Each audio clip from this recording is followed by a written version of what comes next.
Merci beaucoup et merci pour cette invitation à présenter les travaux qui ont été financés par la Fondation Maladies Rares. Je m'appelle Agnès Dumas, je suis sociologue, chargée de recherche à l'INSERM.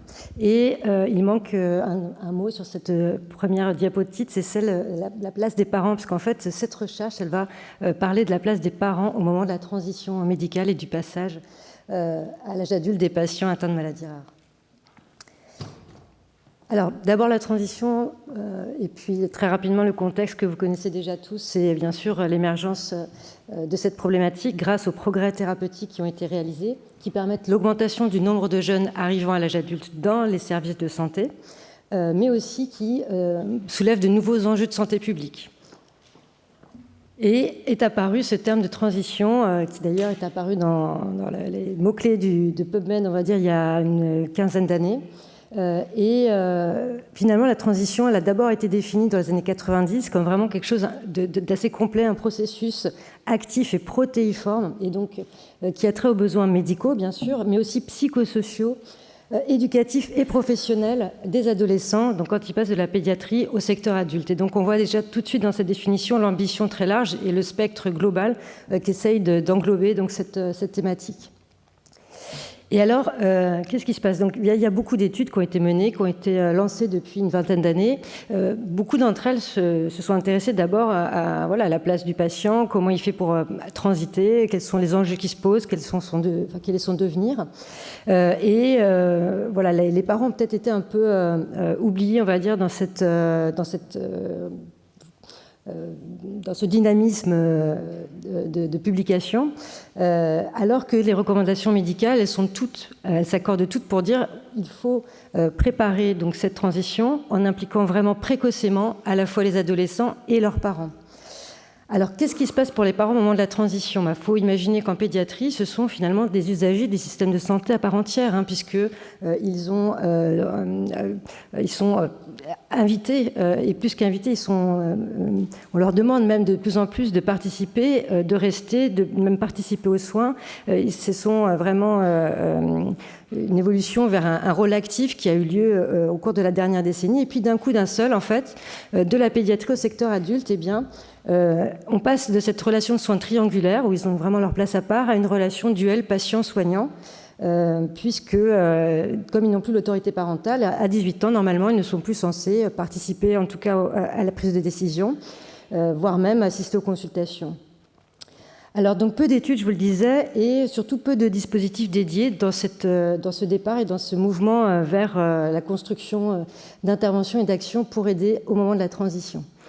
Et tout ça est donc d'actualité puisque récemment ont été construites des plateformes de transition depuis environ 5 ans avec beaucoup d'actions, de projets qui démarrent encore à l'heure actuelle, qui étaient vraiment focalisés aussi sur les jeunes adolescents, les jeunes adultes, avec, au moment où on a commencé l'étude, un début d'intervention et d'action qui commençait auprès des parents.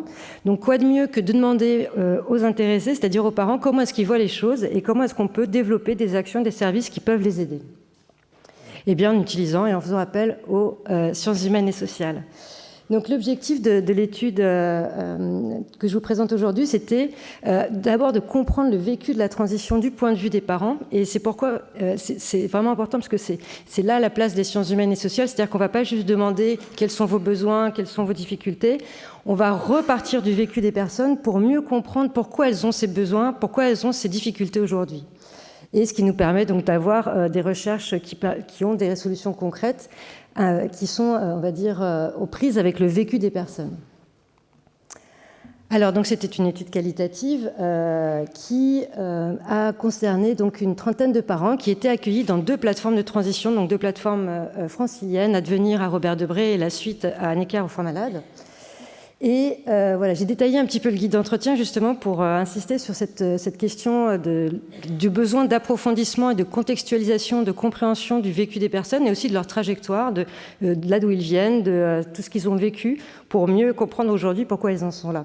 Donc vous voyez un petit peu les thèmes qui étaient couverts dans le guide d'entretien, un guide d'entretien donc, qui pose des questions ouvertes, comment ça se passe pour vous, quels sont vos problèmes et pourquoi et comment et racontez-moi. Il y avait aussi des entretiens avec des représentants d'associations pour essayer de sortir un peu peut-être aussi d'Île-de-France, comprendre les enjeux qui peuvent se poser à l'échelle nationale, et puis des observations dans les plateformes. L'analyse, eh bien, alors on fait des entretiens, ce sont des entretiens approfondis, ça dure 1 heure, on enregistre tout, on retranscrit tout, ensuite on code et on numérise le codage avec des logiciels d'aide à l'analyse qualitative, et on va en fait pas à pas, même déjà quand on commence le terrain et quand on fait les entretiens, commencer à avoir des premières pistes, et puis pas à pas, donc avec cette méthode d'analyse inductive, avoir une approche compréhensive et analytique. Alors les résultats, donc juste d'abord peut-être voilà, il y avait beaucoup de pathologies différentes qui étaient concernées qui concernaient plutôt les jeunes de ses parents. Donc vous les voyez à droite, et puis à gauche quelques caractéristiques notables sur les personnes, les familles qu'on a rencontrées. Donc déjà c'était des mères, sans trop de surprise. Une mère sur 3 était une mère célibataire. Étant donné qu'on avait 2 centres situés dans des lieux qui attirent un bassin de patients différents sur le plan des caractéristiques sociales, on avait quand même un échantillon qui était assez contrasté avec des milieux sociaux divers. Les jeunes, au moment de l'entretien, ils avaient 17 ans en moyenne, donc on était plutôt avant la période vraiment du transfert en secteur adulte. Et la moitié avait des comorbidités.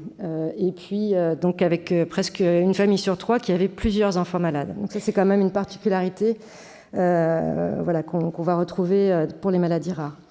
Et puis un tiers donc, des familles avaient connu une errance diagnostique, et malgré le fait que c'était des plateformes franciliennes, il y avait quand même quelques patients qui vivaient en province. Alors, les résultats, donc, ils sont en 2 temps. D'abord, je voulais vous présenter un peu les profils de vécu de la transition. Donc, profil au sens où on a dressé une typologie. Donc, une typologie, c'est ce qui permet de classer les personnes selon qu'elles se ressemblent ou se dissemblent. Et ça a une visée descriptive qui permet de bien appréhender l'ensemble des vécus de la transition. Donc vous voyez en vert, là où ça se passe bien, c'est la transition comme une étape normale, et globalement, c'est des parents qui ont des jeunes qui n'ont pas de pathologie à risque vital, ou en tout cas pas trop, ou alors qui ont un transfert, on va dire un monotransfert, c'est-à-dire qu'il n'y a pas de transfert dans plusieurs établissements. Et puis, et surtout, ils ont confiance dans le système de santé, et ils parlent en fait de jeunes, de leurs enfants qui sont plutôt matures. Et donc, vous voyez que ça va être les 2 éléments qui vont classer les autres types de vécu de la transition. Et ça s'ordonne sur donc un axe en ordonnée qui est la confiance dans le système de santé, ou la défiance, et puis en abscisse, l'autonomie du jeune. Est-ce que j'ai confiance dans les capacités d'autonomisation du jeune? Et donc, en bas... oui.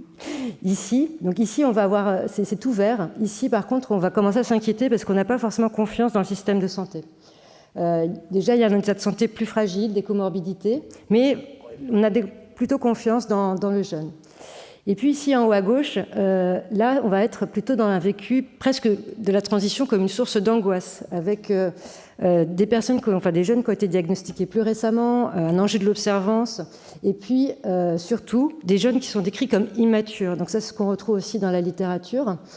Et puis, sans qu'il y ait beaucoup plus de précision. Et puis, en dernier lieu, c'est plutôt la situation des personnes, des familles qui ont des enfants qui ont des troubles neurocognitifs, avec l'impossibilité pour le jeune d'être autonome, en fait, beaucoup de comorbidités, ça veut dire des pluritransferts, et je vais vous donner un petit peu, juste après, quelques exemples qui illustrent un petit peu ces différents profils de vécu de la transition. D'abord, une source d'inquiétude. Bon, en fait, c'est beaucoup de parents qui estiment manquer d'informations pour bien choisir le médecin d'adulte. Et des fois, il y a un choix en fait qui se fait, des fois pas. Mais ce qu'on voit dans cet extrait d'entretien là que j'ai indiqué ici, c'est que c'est pas qu'une question de compétence, c'est une question de confiance. C'est-à-dire qu'elle le dit, cette mère, elle dit voilà, il y a les compétences médicales, mais il y a aussi leur capacité à communiquer. Et en fait, ce n'est pas leur capacité à communiquer avec eux, parents, mais leur capacité à communiquer avec le jeune. Parce que la qualité de la relation médicale, à l'avenir, au moment du passage à l'âge adulte, elle est vécue, elle est pensée comme un facteur de risque de rupture de suivi. Et voilà, donc au fur et à mesure, je vais souligner un peu les besoins. Donc ici, on voit qu'il y a un besoin d'expliquer comment se passe l'adressage aux parents, et surtout la possibilité, éventuellement, quand ça se passe mal, tout simplement de changer de lieu de prise en charge. Deuxième illustration, la transition vraiment comme source d'angoisse. Alors là, on est plutôt donc sur des jeunes, je vous disais, qu'on décrit comme immatures. Mais qu'est-ce que ça veut dire immature? Ça ne va jamais beaucoup plus loin dans les articles. Et bien en fait, quand on regarde, ce sont aussi beaucoup des parents d'enfants qui sont décrits en tout cas comme étant dans le déni de la maladie, donc qui n'adhèrent pas au rôle, on va dire, du patient observant idéal. Et dans quelques cas, c'est même de la non-observance vis-à-vis du traitement. Donc c'est des jeunes qui ont arrêté des traitements qui sont parfois quand même vitaux en fait. Et un peu plus souvent, des parents qui rapportent de la minimisation des symptômes de la maladie pour éviter des traitements supplémentaires. Donc c'est vraiment plusieurs mères qui nous décrivent comme cela. Vous voyez, donc cette mère, elle dit, quand il a fallu, enfin ma fille n'a jamais été à l'hôpital, mais quand il a fallu qu'elle se fasse hospitaliser, elle a hurlé. Donc vraiment un vécu assez traumatique. Et puis du coup, en fait, elle minimise depuis, elle garde tout, elle ne veut pas dire les choses. Elle dit toujours que tout va bien. Ça, c'est vraiment quelque chose qu'on a entendu de manière répétée. Et donc, qu'est-ce qui se passe? C'est que les parents, ils se disent, bon, je vais plus pouvoir peut-être accompagner mon enfant lors des consultations et je vais plus pouvoir protéger l'enfant, mais aussi tout simplement faire valoir tout ce que je sais sur la façon dont il se comporte, la façon dont les traitements sont pris, aussi la façon que moi j'ai de savoir qu'effectivement il y a des symptômes, il y a des problèmes.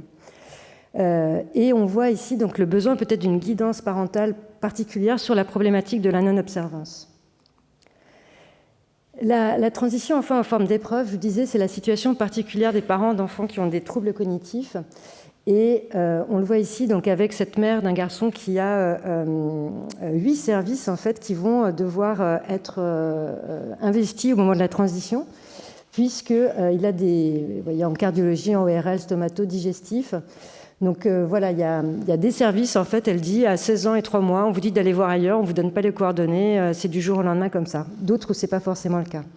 Voilà, il n'y a plus de chef d'orchestre et elle se sent très seule et désemparée. Désemparée devant la quantité de tâches imaginées qui l'attend pour réaliser tous les transferts. Et bien sûr, cette situation, elle appelle le besoin pour un coordinateur de transition. Donc c'est des choses dont on pourra reparler, mais au moins peut-être sinon d'une consultation bilan pré-transition fait par un médecin qui permet dans un document unique de synthétiser tout le passé futur et les points de vigilance qu'il faut avoir pour l'avenir.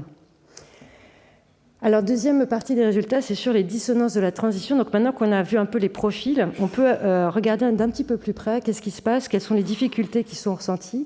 Et je l'ai évoqué là tout à l'heure, la place des parents en consultation en secteur adulte, elle était vraiment très très importante. Elle était abordée spontanément par un tiers des parents. Et il y avait un peu un flou. Est-ce que c'est l'administration? Est-ce que c'est le médecin pour adultes qui interdit? En tout cas, certains en avaient fait l'expérience et beaucoup l'appréhendaient s'ils n'en avaient pas fait l'expérience.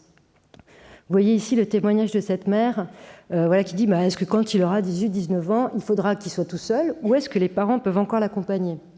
Parce que si lui il désire que je l'accompagne, est-ce que je peux venir? Et puis, il y a un moment où je vais continuer de vivre avec lui. Est-ce que je vais quand même partager? Est-ce que je vais savoir ce qui va se passer? Est-ce que l'information médicale va m'être transmise? Donc, il y a vraiment beaucoup de questionnements par rapport à ça. Et donc, on voit que la transition médicale, normalement à 18 ans, s'il veut, il ne transmet plus son fils des informations à ses parents. Et puis la transition sociale, le fait qu'on n'habite plus avec ses parents, c'est complètement désynchronisé. Et puis, ce qu'on voit surtout, c'est qu'il y a une méconnaissance des lois.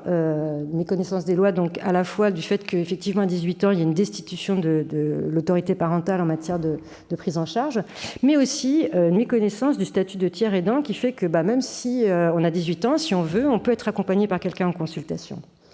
Donc il y a un besoin d'informer sur le cadre légal de la transition. Voilà, donc la place des parents, quand on a creusé un petit peu plus, on s'est aperçu quand même que cette crainte de l'exclusion des consultations, elle était socialement différenciée. C'est-à-dire qu'en gros, les personnes plutôt de catégorie socio-professionnelle supérieure, comme là, vous voyez Véronique, qui est cadre, en fait, elle ne se posait pas trop cette question parce qu'elle sait bien que quand on va voir un médecin, c'est mieux à deux. Et en fait, même elle le fait avec son mari. Autre point important, je pense ici à souligner, c'est le fait que aussi il y avait, si ce n'était pas l'origine sociale, c'était le fait d'avoir vécu des situations de tension avec des soignants lors d'une errance diagnostique qui semblaient quand même poser des problèmes à certaines femmes, notamment pour négocier leur place en consultation ou pour s'imposer peut-être. Vous voyez ici donc Louise qui dit moi j'ose pas parler aux médecins, moi les médecins ils me font peur, hein. Au début de la consultation, quand le médecin il arrive, il dit « Viens Lucas ».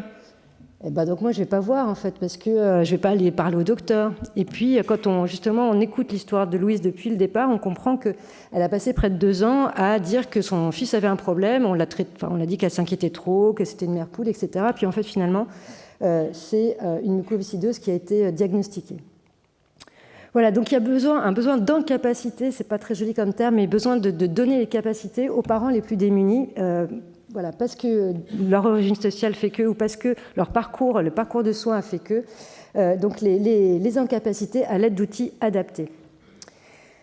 Voilà, dernier point sur les résultats. Donc finalement, on a vu à 18 ans, d'un coup d'un seul, tout bascule. Et puis, au contraire, quand on interroge les parents sur qui fait quoi à la maison, donc les gestions des stocks, la prise de rendez-vous, les dossiers sécu, etc. Non, ce sont les parents qui continuent et qui vont continuer pendant longtemps, parce que c'est d'une telle lourdeur que ce n'est pas possible de déléguer ces tâches-là. Vous voyez, vous l'avez peut-être tous fait, essayer de prendre un rendez-vous en secteur hospitalier, en service d'adultes, c'est quand même long et prenant.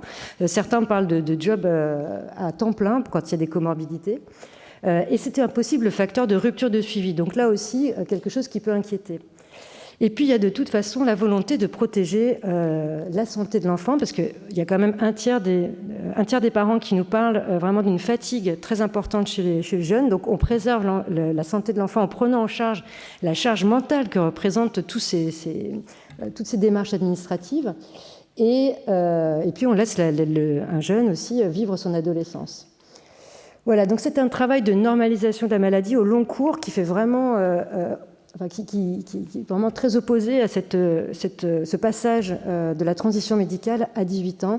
Il y a un besoin, je pense, même si c'est déjà dit, de répéter aux parents qu'ils n'ont pas à tout faire en même temps et qu'il y a besoin de dissocier les transitions médicales et administratives.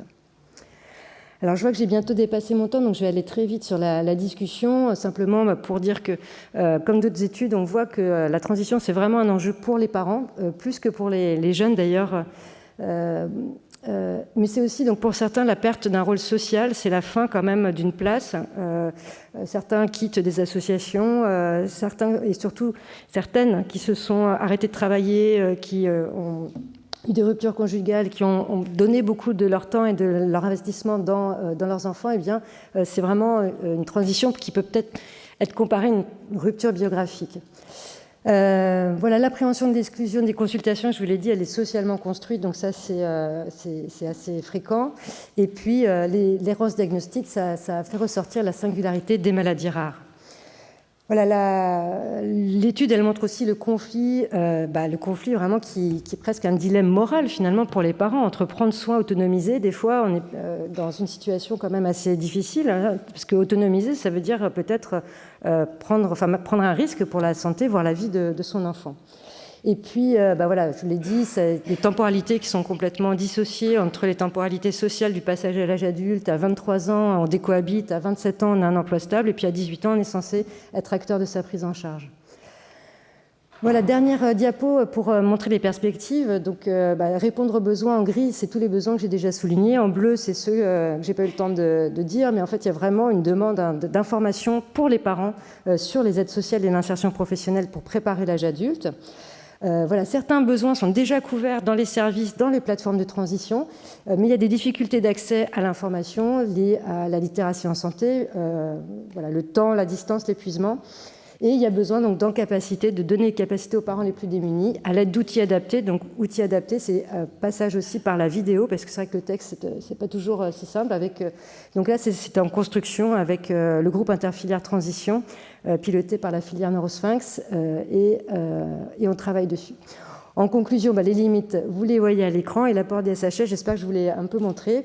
Alors, le DSHS, mais aussi et surtout peut-être des méthodes qualitatives. Vous voyez que comme les méthodes quantitatives, elles permettent de classer, elles permettent de se repérer, mais surtout elles permettent de comprendre et de contextualiser les besoins des personnes. Et puis aussi, et surtout d'élaborer des solutions donc en prise avec le vécu des personnes. Et puis l'approche longitudinale, c'est un petit peu le guide d'entretien, ce que je soulignais, c'est le besoin de repartir et de prendre en compte vraiment l'intégralité de la trajectoire des personnes pour pouvoir saisir la complexité des processus, mais surtout les mécanismes à l'œuvre. Et ça, on n'aurait pas pu si on était resté de manière un peu transversale sur les besoins à l'heure actuelle que les parents pouvaient avoir. Voilà, je remercie d'abord toute l'équipe du projet Plateforme, les financeurs de Fondation Maladies Rares et l'Institut La Personne en Médecine, et je vous remercie pour votre attention.